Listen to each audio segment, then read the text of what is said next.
Good evening and welcome to the latest seminar from the Oxford Interfaith Forum. Thank you very much for kindly making time to join us this evening. We have an absolute feast for you tonight with a fantastic book launch and also the inaugural seminar for the Eschatology Reading Group. So without any further delay, I would like to introduce our main speaker for tonight, whose book we will be exploring. Dr. Mohammed Ramallah Abdelnour memorized the Holy Quran at the age of 11 and received his primary, secondary, and undergraduate education at Al-Azhar in Cairo, graduating as valedictorian of his class with a bachelor's in Islamic Studies in 2011. He then completed his MA in Catholic Theology at the University of Durham in the UK, funded by the British Chevening Scholarship.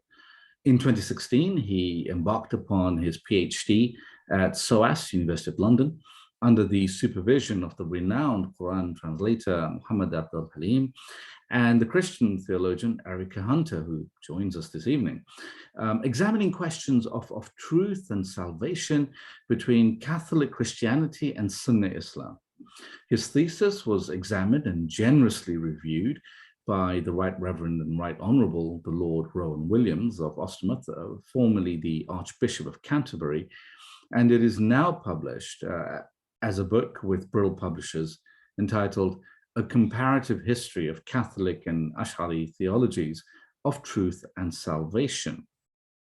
In 2019, Gamal was offered a 2-year postdoctoral research fellowship from the Center of Islamic Studies at SOAS to examine how the Quran uses the term kufr, disbelief, and how this influences the Islamic theology of interfaith marriages.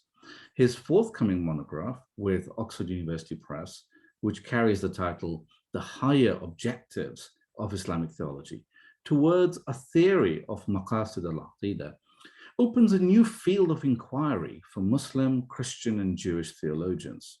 His most recent position at the Department of Philosophy at the University of York examines how the text of the Quran can be studied as a philosophical text, as opposed to reading it as a piece of revelation, a project that is funded by the Templeton Foundation.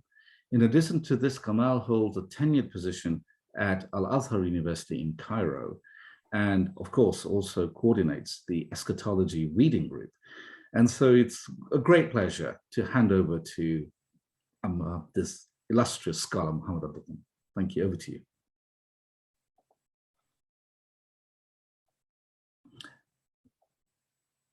I think you're on mute. Okay, great.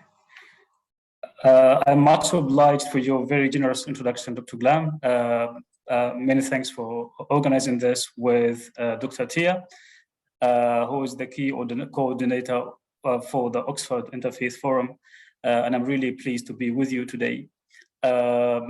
So the key discussion today is primarily on my very recent book entitled The Catholic and Ash'ari Theologies of Truth and Salvation, which is essentially was the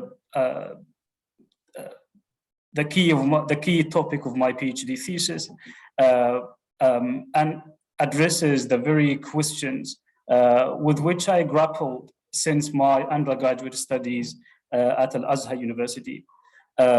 This book has just came out with Brill Publishers almost 8 or 9 months ago, culminating this journey of grappling with questions of truth and salvation.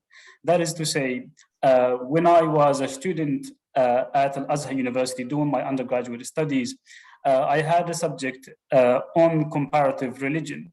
In this subject, the questions of truth and salvation were the key questions that we grappled with. How does Islam see itself in terms of truth? Does it see itself as the only valid path to the truth? Or does Islam recognize a multiplicity of paths to the truth? Or is it somewhere in between? And how does this also impact how Muslims see the destination of the whole world in the hereafter? Is it only Muslims who will be joining paradise? Or does Islam see other possibilities for non-Muslims? Or what does Islam teach on this? So those were some of the key questions that I was wrestling with as an undergraduate student at Al-Azhar University. And they actually came to form the basis of my future studies in my master's at Durham University and my PhD at SOAS. This book launch is primarily focused on announcing the publication of this book and its availability for the public to read and critique and engage in that. And let me also take this opportunity to announce that the inauguration of a new interfaith reading group, international interfaith reading group entitled Eschatology in Interfaith Contexts. And this reading group lies basically under the umbrella of the Oxford Interfaith Forum and is particularly focused on questions of salvation, eschatology, things to do with the hereafter, not just from the Islamic perspective, but rather from different faith traditions. How do Christianity, Judaism, Islam, Buddhism, open to any religious tradition, how do they view the destination of all humans by the end of the day? And with this reading group, we're going to be meeting on a monthly basis for 1 hour, engaging and reading texts together and looking at ways of interpreting those texts. So I hope you will be joining us in this journey. Without further ado, let me introduce our first contributor to this discussion, who is Dr. Erica Hunter. Who was I was privileged to have her as my PhD supervisor in collaboration with Professor Mohammed Ramallah at the University of London. I'm deeply grateful to have had her as a supervisor. In so many ways, really words fail to express how much I'm grateful to the contributions that she made to the maturation of my ideas and the formation of my thoughts throughout this journey. Dr. Erica Hunter is currently based at the University of Cambridge, and she was formerly the head of the Department of Religion, Philosophies and History at the University of London. Over to you, Dr. Erica.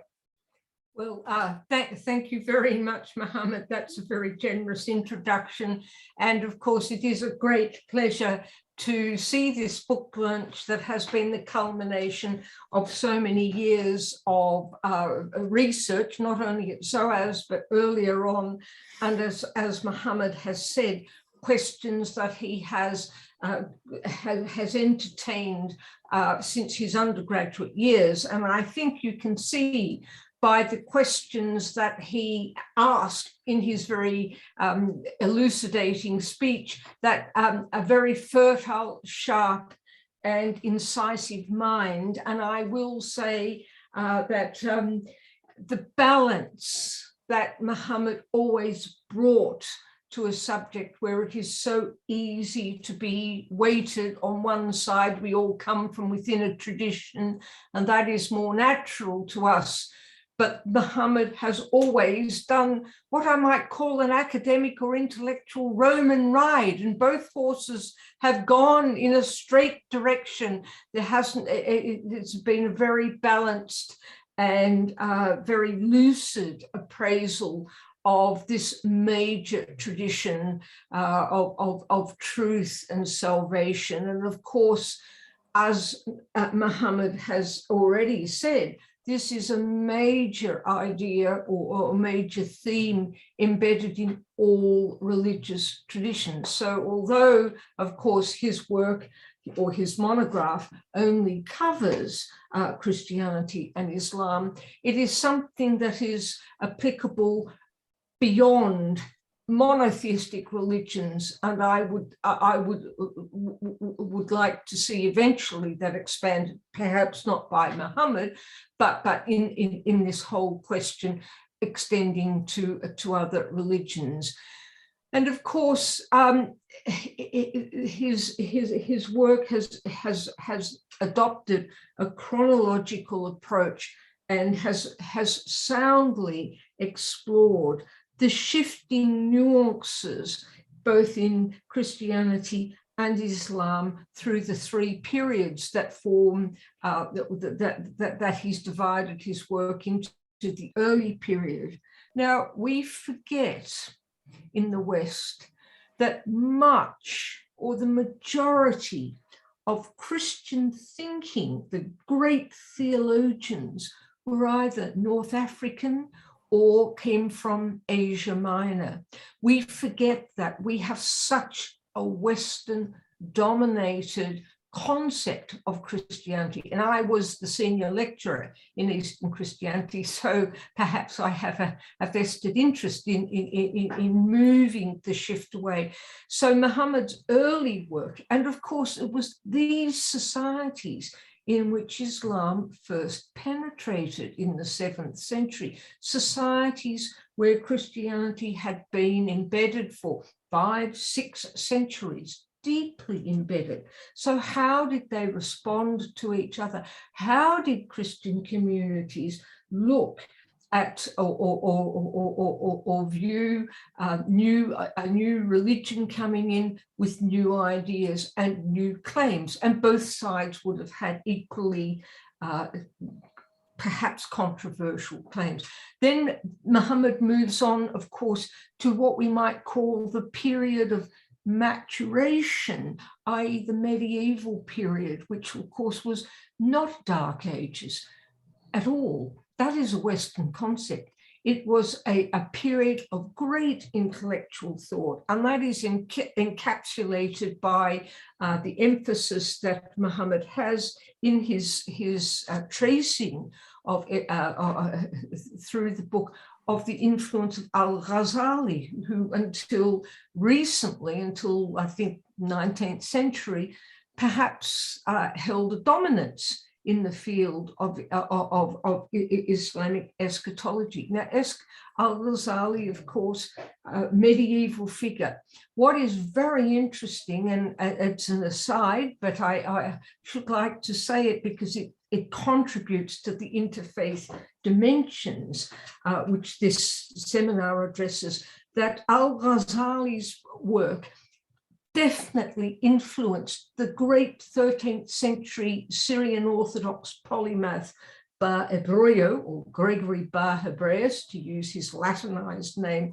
It is very clear that he looked and digested the works of Al-Ghazali, who in turn probably was influenced by some of the Christian thinkers of his time. So there's a pari passu mutual relationship going on. And then, of course, we have major developments in the 20th century.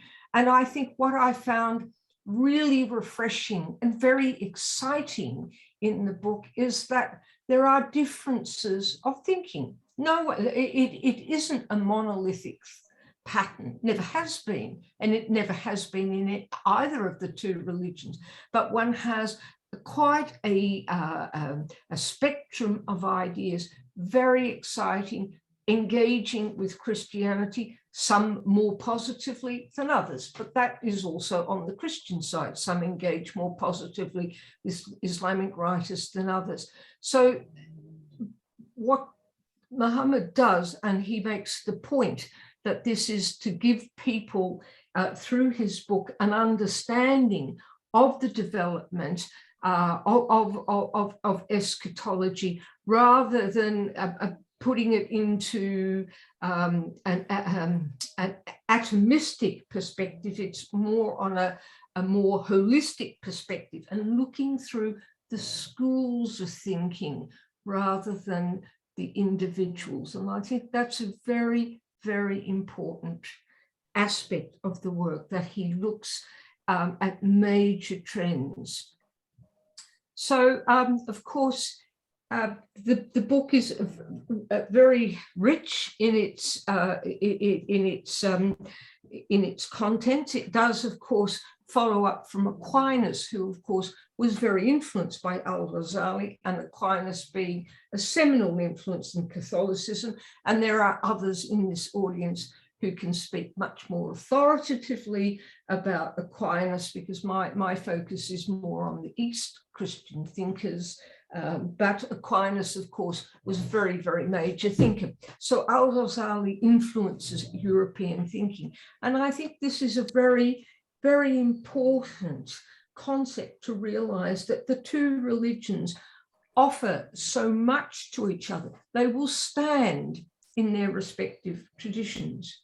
And one would not expect those major points to change. But there is still so much to offer between the two, the exchange between the two religions. And he, of course, Mohammed has soundly based, I wouldn't say I made sure, but when I was supervising, a good student, of course, needs very little supervision. And Mohammed was certainly in that category. But of course, one has to look at how the methodology is unfolding.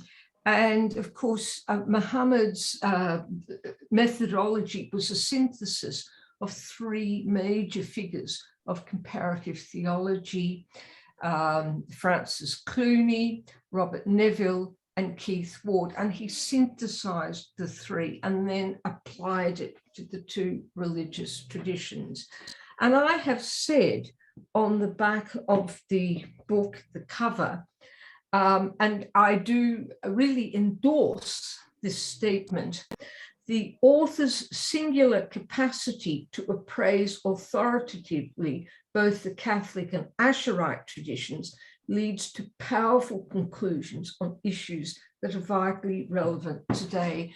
And that has been, I think, the great strength of Mohammed's book, is that he has been able to assess balanced and with authority, and yet not the erudition is not beyond the undergraduate reader. It's clear, and that is a person who's a master of their subject. It's clear, easy to follow, and it's something that is, I think, a very holistic approach to a very important topic.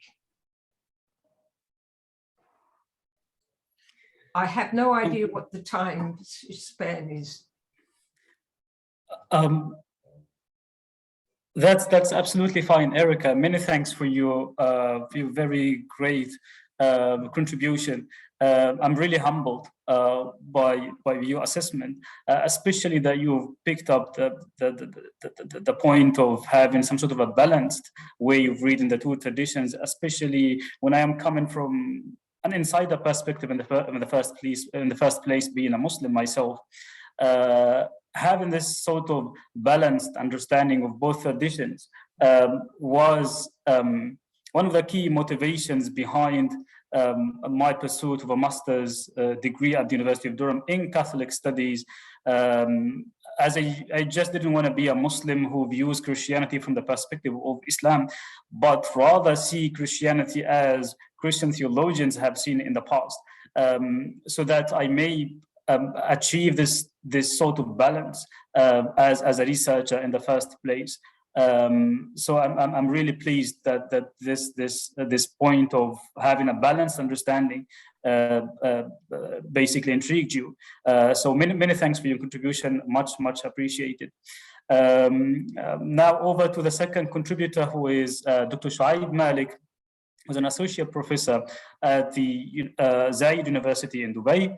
Dr. Shoaib was basically one of the early readers of this book, and whose comments and questions have always been enlightening and insightful to me.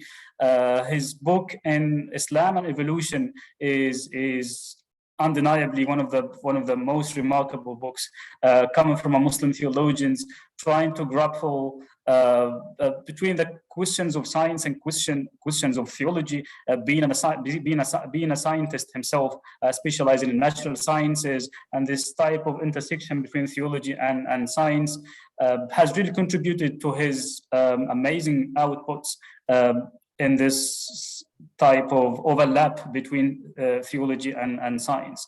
Dr. Shoaib, looking forward to hearing your contribution.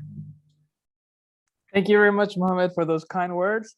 So, hi everyone, my name is Shoaib. I'm paging in from, well, paging, I don't think we say paging in anymore, but calling in from UAE, Dubai. It's late at night here, but it's good to be with all of you. So I don't have the privilege to be speaking from Erica's position as Mohammed's supervisor, but I am coming into this conversation as a friend and as an avid reader, particularly somebody who has looked into Ash'ari theology from more of a perspective how to engage that theological framework in light of contemporary questions in science and religion. So my background is formally in science, but I've slowly moved away from that. I found engineering to be really boring, and I wanted to move into the more exciting stuff. So sorry to any engineers who are out there, no offense intended, but that's just my personal journey. And yeah, I moved into science and religion, and I'm now fully dedicated to that field. So I've been looking at evolution, and I recently came out with a book on Ash'ari theology and evolution, looking primarily from the lens of Imam Ghazali. So, and that's why when Mohammed, said he published his book, I was really excited to read about, how is he doing this? What is he trying to do in this work? So I got a copy, and what I'm trying to do today is just simply share my thoughts. I'm going to summarize what I felt were some of the more important points of the book, and then I'll share my opinions as I go along. So coming in from a science background, one of the first things that we're taught is, having the framework clearly laid out and the methodology set up. And one of the first things I noticed was that Mohammed is very, very good in terms of identifying his scope, and then also clarifying any caveats that you might come up across the way. So he, vets through the literature, identifies three main source materials which already discuss, ideas of salvicity in light of Islamic thought, and he identifies a gap in the literature, which is his contribution, and that is both a longitudinal as well as a latitudinal study that is comparative, but also reflects the internal nuances in both traditions. And I thought, wow, that's a very big task that he's set out to do for himself. But I have to say, after reading the book, it's an excellent piece because when you go through the material, as reflecting what Erica said, you see that there's a very clear command of the subject matter, and you can definitely tell there's a lot of years that have been put into this. What I found very interesting is his rationality for selection. How did he divide up the timeline? How did he choose the scholars? So for me, that was very interesting. And one of the first things that you could possibly, critique when it comes to looking at a book like this is, hang on, you're having big jumps here. You're going from formative to medieval, and then from medieval to the modern. Those are big leaps of years.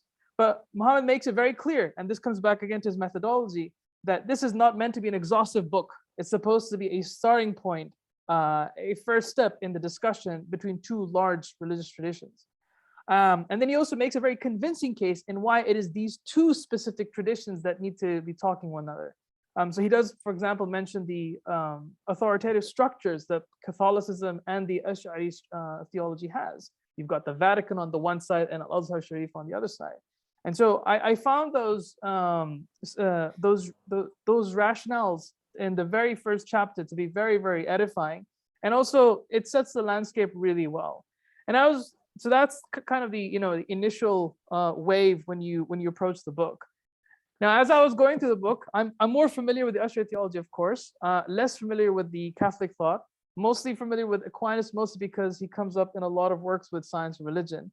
And one of the things I noticed was his needed attention of the context and the historicity. So he goes into each scholar, not just in terms of their ideas, but also some of their economic, political, and social influences that shaped up their thinking.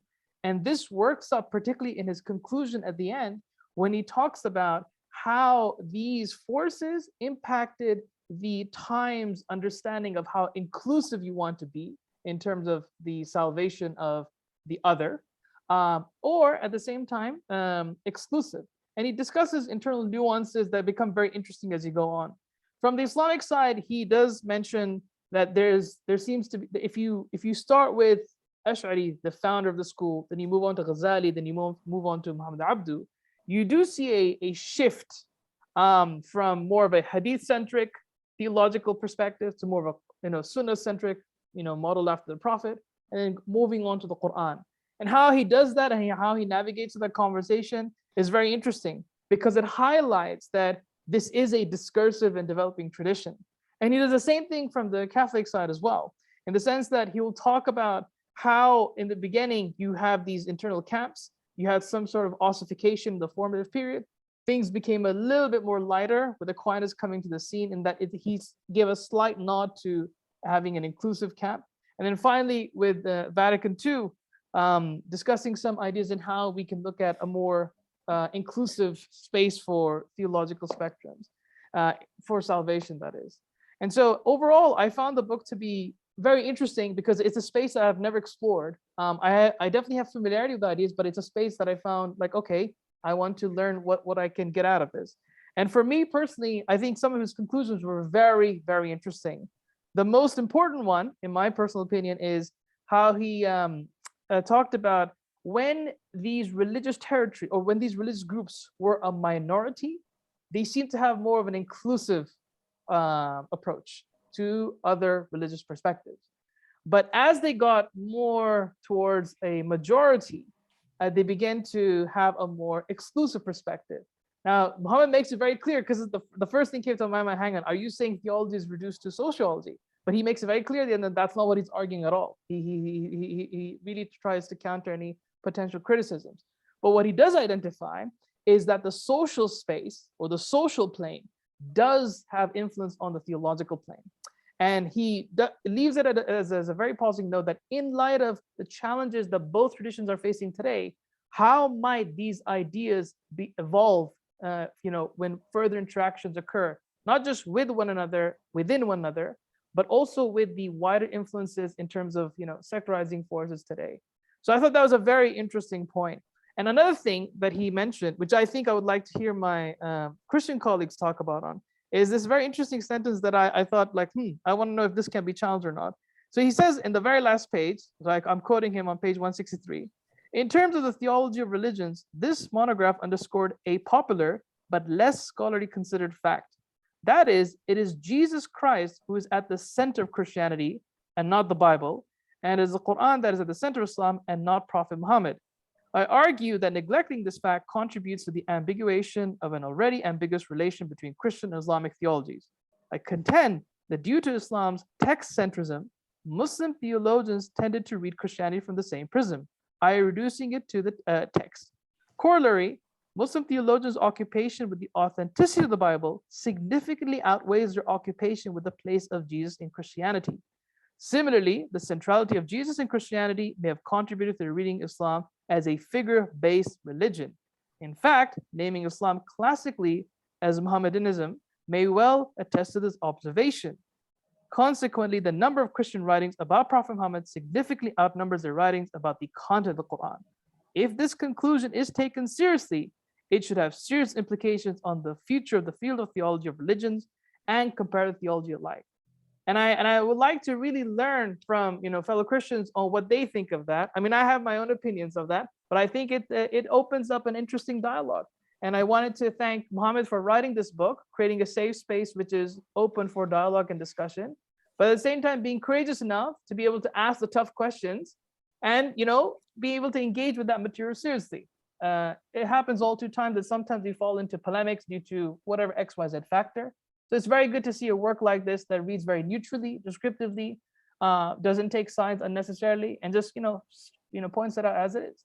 So yeah, with that faith-seeking understanding model, I'd like to learn from all of you. Back to you, Mohammed. Thank you very much for listening to me. Dr. Shoaib, I'm really thrilled by your contribution, and you really got the gist of what I try to do, highlighting this sort of dynamism in the two traditions, Christianity and Islam, represented in the idea that unlike how many people think that theology is static, the book shows that theology is rather dynamic and that it is discursive and engages and speaks to the context in which it emerges. And this is really one of the key points that I try to highlight, and you excellently summarized this point. And I'd like to hear, the same calling from Erica on Shoaib's point. Whether you see Christianity as figure-based, as compared to Islam being text-based, how do you see that? Well, off the cuff, and I was kindly introduced as a Christian theologian. I would not consider myself a Christian theologian. I have an insight on to particularly the East Christian traditions, i.e. of the Middle East, etc. I think the question of text and figure are very much intertwined. Obviously, Christianity is based on the life and passion of Jesus Christ.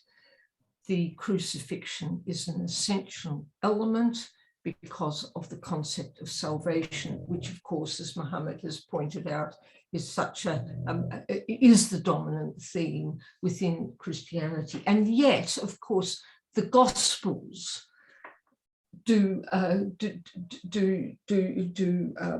narrate this life of Jesus, the three synoptic Gospels and St. John's Gospels.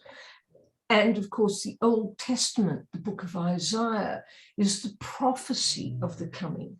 So I would think that Christianity does tend, if we are evaluating, to be focused on the figure of Jesus, and yet is supported by the books because they are the authority for the life. And there were many apocryphal and spurious gospels that said all sorts of things about Jesus. You just have to Google on the internet, etc. And of course, the church, the Catholic and the church in its broadest sense had to establish the canon of the New Testament at the same as the Jewish scholars established the canon of the Old Testament. So the Old Testament and the New Testament form a combination that support and perhaps footnote the life of Christ.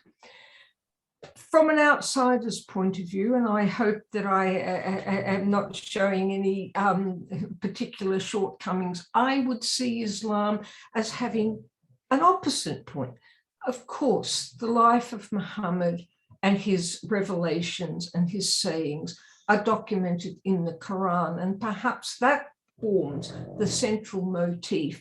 And yet, without the life of Muhammad, there couldn't be a Quran, because he was the man who said these sayings and who had the revelation. So I think they're both dealing with the subject, but they have a different perspective. And I think that is something that distinguishes the two religious traditions. And I think it's very important. It's very important that you have pointed out that there is this distinction in view. Yet I don't see it as uncomplimentary. Absolutely, I completely agree with you, Erica, and I actually make this point quite clear in the preceding paragraph, that even though that Christianity is figure-based on the figure of Jesus Christ, still it's the Bible that relates and reports the life of Jesus, and the same applies to Islam in a very close manner. But yeah, I see what you mean. I see eye to eye with you. I don't know if Shoaib has anything to make in response. I mean, I think Erica does hint that these are interdependent, and I think there is also a singularity point in that how much can you divorce the text from the person? And I think that's a question that they may need another book, Mohammed. So you may want to look into that for another postdoc. He's got about 3 books that he has to write. So how does that work out? I think will be a point of interest. But for me, what I wanted to know is that I mean, I can kind of appreciate and understand where the different positions could come up from the Islamic stance. But what I wanted to know was, at least from my Christian brothers and sisters, is exactly how would they see that comment, in the sense that would they believe that Christianity is person-centric as opposed to text-centric? Because I do believe that there's a level of simplicity there. And I feel that some people, at least from my opinion, in my interactions with maybe some young earth creationists, I don't think that they would agree to some of those points. But why and how, I'd want to know more about. But yeah, that's all I can say. If you look at the liturgy, or if you hear the liturgy is focused on the life and the passion. The passion of Jesus is critical. And so it is figure-centric, because of course, the difference between Jesus and Muhammad is that Jesus is the Son of God. And that is a central point of Christianity that can never be dissipated. And that is what distinguishes the figure of Jesus, the person, and he was a real person that walked in the Middle East, the same as Muhammad walked in Arabia. So that is the difference. And I think that difference probably influences the books. Both, of course, both lives, the lives of both men are, of course, subject to considerable scrutiny and documentation, because, of course, later people would ascribe all sorts of stories, apocryphal and all sorts of things to both figures, because they attracted so much interest, attention, and, of course, the whole prestige of Jesus and Muhammad. So perhaps, and it's only perhaps, and remember, I am talking off the top of my head, and perhaps, it's a whole lot of thought. Perhaps it is because of the figure of Christ as the Son of God is different to that of Muhammad, who is a truly inspired man. And so you have the writings take precedence over the figure. And of course, he didn't suffer the terrible crucifixion, which was, shocking in its time, and so that there is a different life story. But that's my interpretation, and I'm very happy if someone else has another interpretation. I think that's how I see it. That's really interesting. So I think Shoaib had another point to make or a response. Yes, Shoaib, go ahead. Yeah, so I think you've been passing the hot potato between me and Erica. I would like to turn the tables this time and ask you some questions, Mohammed, if that's okay. And that, yeah, sure. I mean, my first, so my first question to you, Mohammed, is first of all, I mean, you mentioned very clearly this is not, a detailed analysis, it's not exhaustive, and you mentioned that very clearly from the beginning. So what kind of further studies would make it exhaustive? When can we reach thematic saturation? That's my first question. And the second question is not related to history, but it's more, or rather methodology, but it's more related to your projection, how you see things going forward. With the current climate and the forces that we're surrounded with today, where do you see these discussions going forward from both sides? Okay, those are two excellent questions. Thanks a lot, Shoaib. For the first question, which is basically how does this book fit in terms of the details? Let me clarify a little bit of the context of the area of comparative theology, and more particularly theology of religions, studies the compare Christianity and studies salvation, Christianity with Islam, and studies the question of salvation from the Muslim perspective, which was the beginning of my motivation to study this area. When I started to be occupied by those two questions of truth and salvation, I realized that the existing literature on the field has largely been dominated by focusing on individual figures. So you may have scholars who work on, for example, Ibn Taymiyyah's theology of salvation, Al-Ghazali's theology of salvation, and so on and so forth.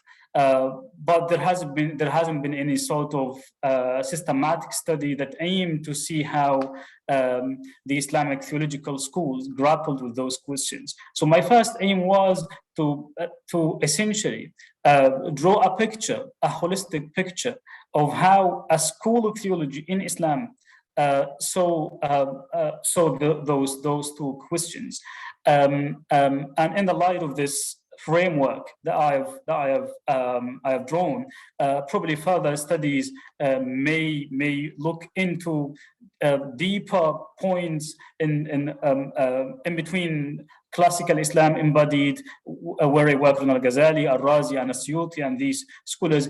There are, of course, scholars in between who may have had something different to say on those two questions, but the paradigm that was set by Al-Ghazali has largely dominated the discussion. I'm trying to say here that if you want to have a deeper understanding of, with more detailed discussions, you may look into those areas in between classical Ash'arism embodied in Ghazali, Razi, and these scholars. I'm sure scholars such as Suyuti and others would have other more detailed studies to be studied atomistically. But my key aim was to give some sort of a holistic understanding of the tradition, due to the fact that the amount of atomistic, and what I mean by atomistic studies here are the studies that focus on certain theologians. So you may have a good understanding of how Al-Razi or Al-Ghazali saw those two questions, but to ask the question of how pre-Ghazalian or pre-Razian Ash'arites thought about those questions, I haven't come across any such systematic studies. So my key aim was to try and systematize the Ash'ari tradition throughout those three areas. So probably future studies would try and deepen the areas in between classical Ash'arism and modern Ash'arism, and the same would apply to the Christian tradition, even though the Christian tradition is a lot more developed when it comes to those discussions. That's for the first question. As for my own take on this, it should be, I'm actually writing an article on as you saw in the book, that my coverage of the two traditions ends with 1960s, with the Grand Imam of Al-Azhar of that period was Sheikh Abdul Halim Mahmoud, and with the Vatican II's statements on Islam. I'm currently working on this area between 1960s and 70s up to our own day and age, and also it's here where I offer my own take on this theology, addressing questions of the Al-Azhar's response to how the Salafi movement and the Wahhabi movement grappled with questions of truth and salvation. So that's what I'm currently working at the moment. I hope this answers your questions. Okay. I was actually hoping to share a couple of the references that I had in mind. T, would you mind sharing those references?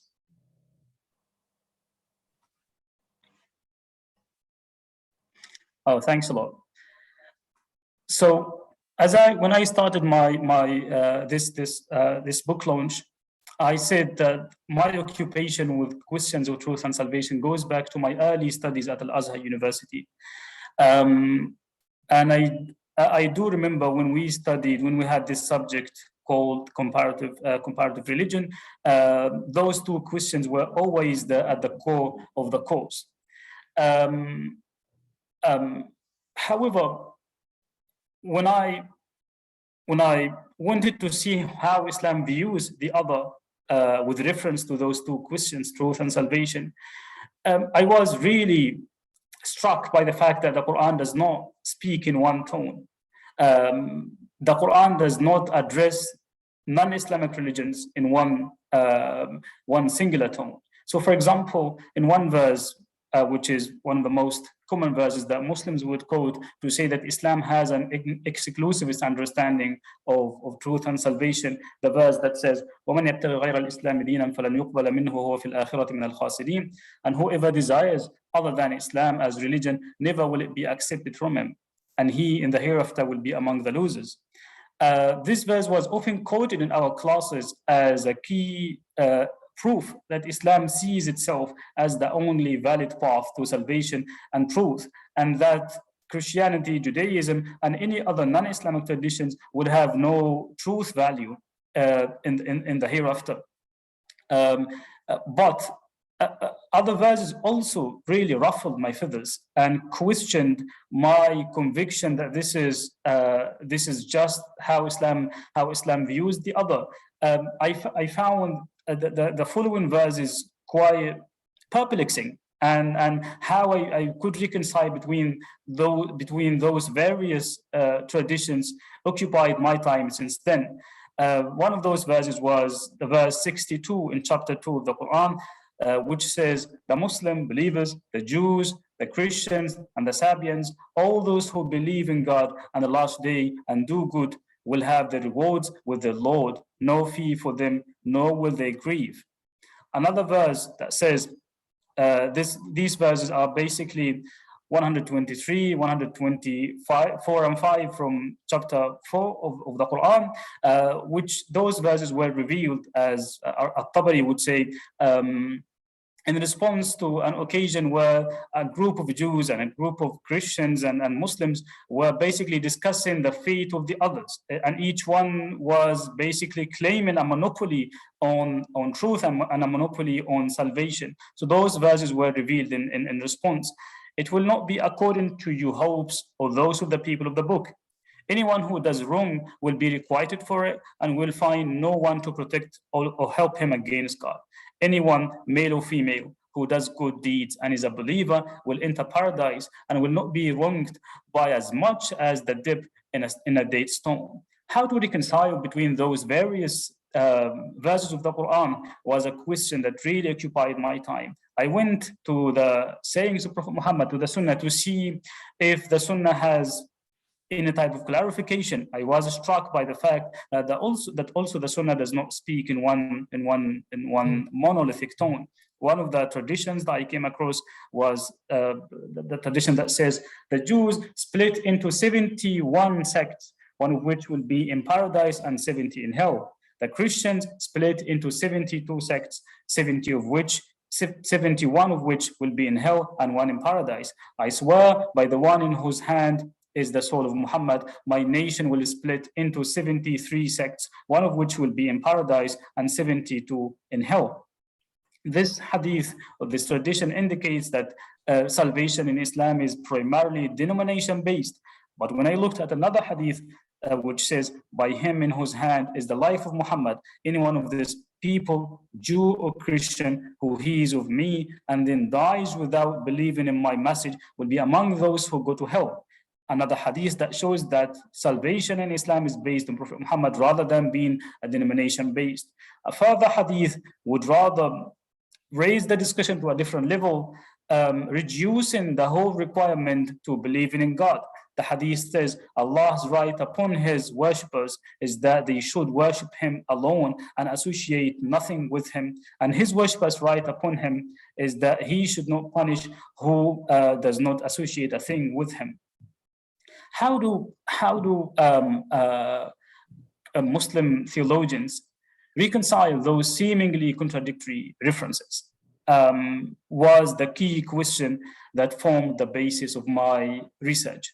And I do believe that the book has tried to wrestle at least with those questions, detailing how various Muslim theologians from one school, the most dominant school in Islamic theology, arguably Ash'arism, grappled with those questions. On top of that, I wanted instead of theorizing about Christianity without studying Christianity, I wanted to the book be comparative in the sense that it shows how Christians grappled with the very same questions from an insider perspective.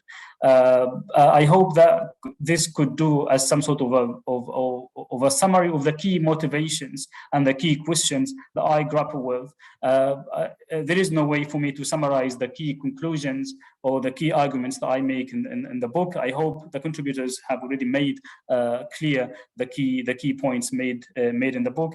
And now I hand over to Dr. Gulamabbas. Thank you very much, Mohammed. That was really very insightful. Also, many thanks to Eric and to Shoaib for your really insightful comments. The last 10 minutes are devoted to wider discussion and Q&A.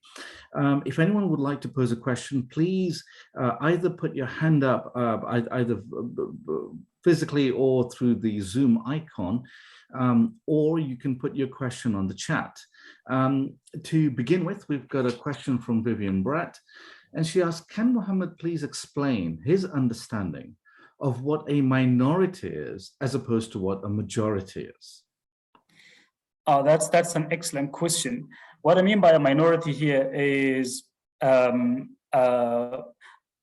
majority in the first place is hegemonically majoritarian in the sense that a certain tradition has allowed a voice in a certain context. So, for example, even though the Islamic tradition have always had different faith traditions living under its civilization, the Islamic culture would be the most dominant culture within this context. I would take this as a majoritarian tradition. This is what I mean by hegemonically majoritarian.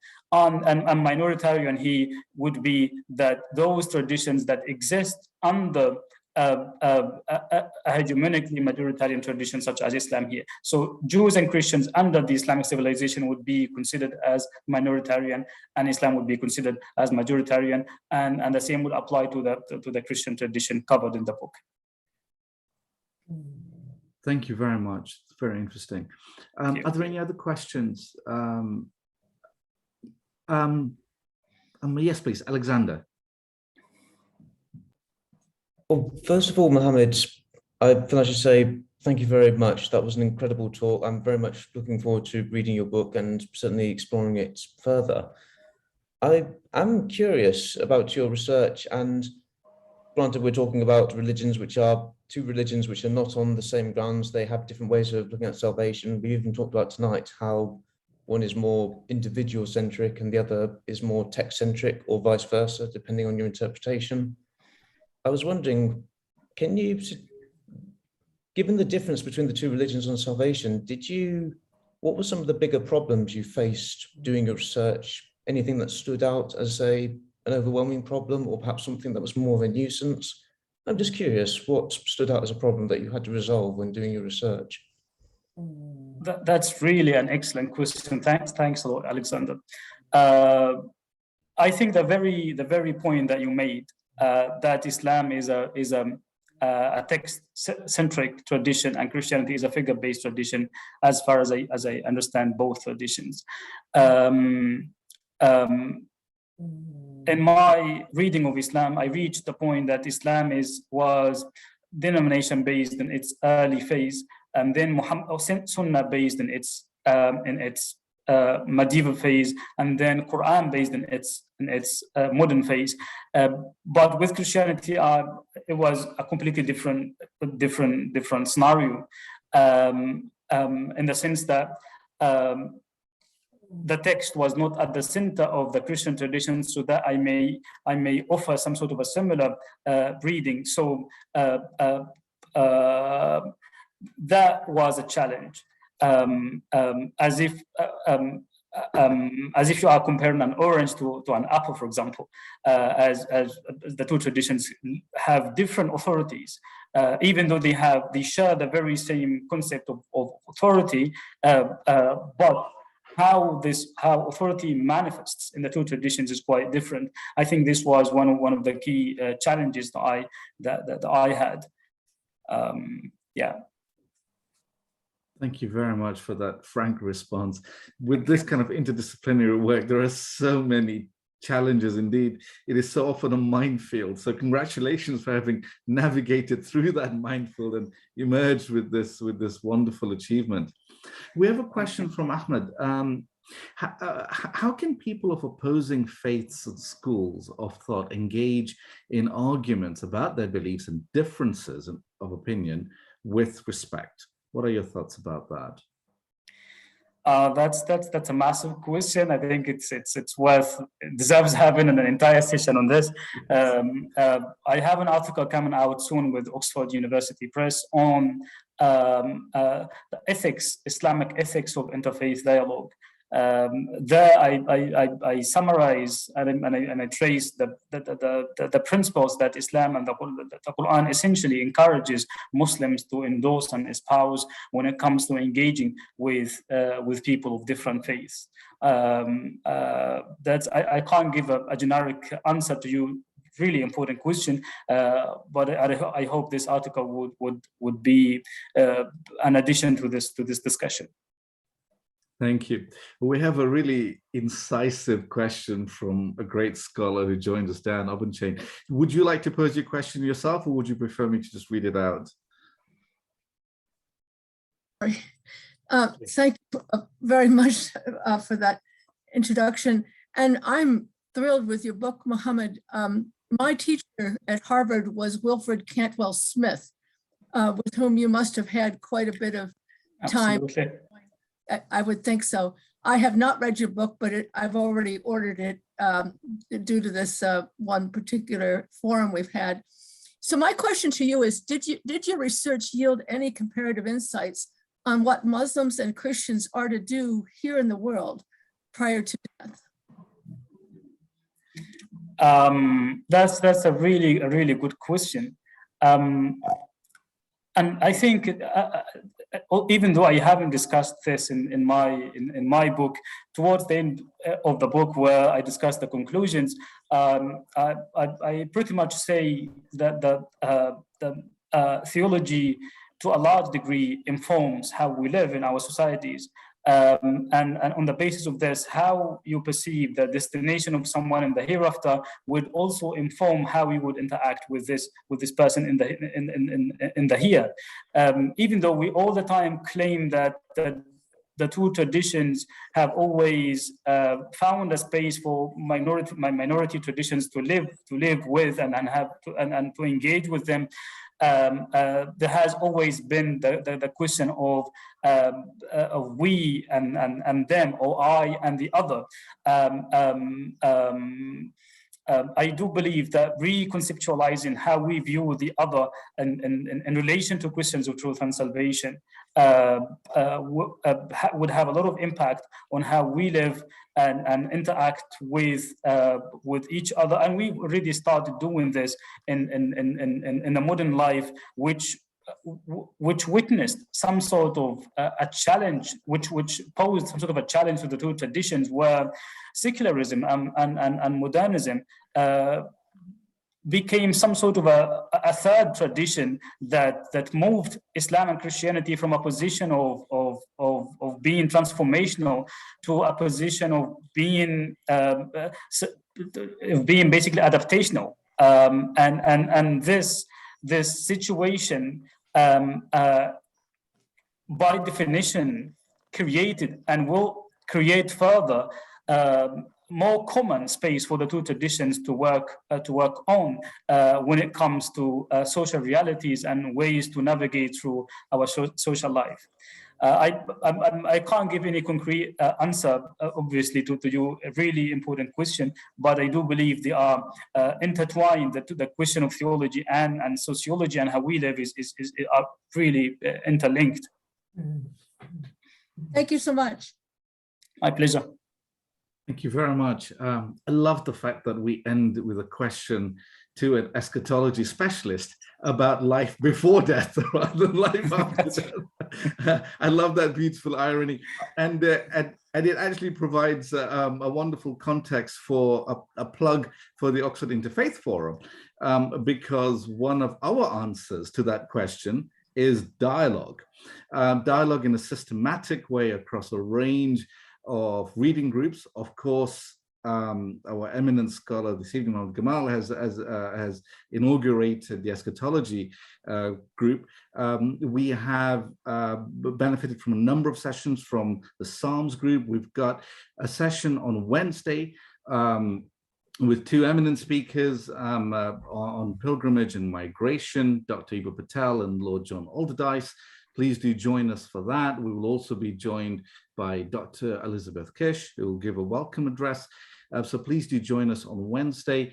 For those who are unfamiliar, the Oxford Interfaith Forum covers a range of subjects from Eastern Christianity, philosophy, as I said, Psalms, sacred texts and manuscripts, science and religion. And we really are grateful for the time that you've each spent in participating this evening. Special thanks, of course, go to Mohammed Gamal in sharing his text, but I'd like to extend particular thanks to Erica for her really insightful talk, and of course, Shoaib as well, and also staying up so late. Shoaib, thank you to join us and share your wisdom with us. Thank you very much once again, and we hope you all have a wonderful evening. Thank you. Thanks a lot, Gulamabbas. Thank you. And congratulations, Mohammed. Thanks a lot, Erica. Much appreciated. Bye. Bye-bye.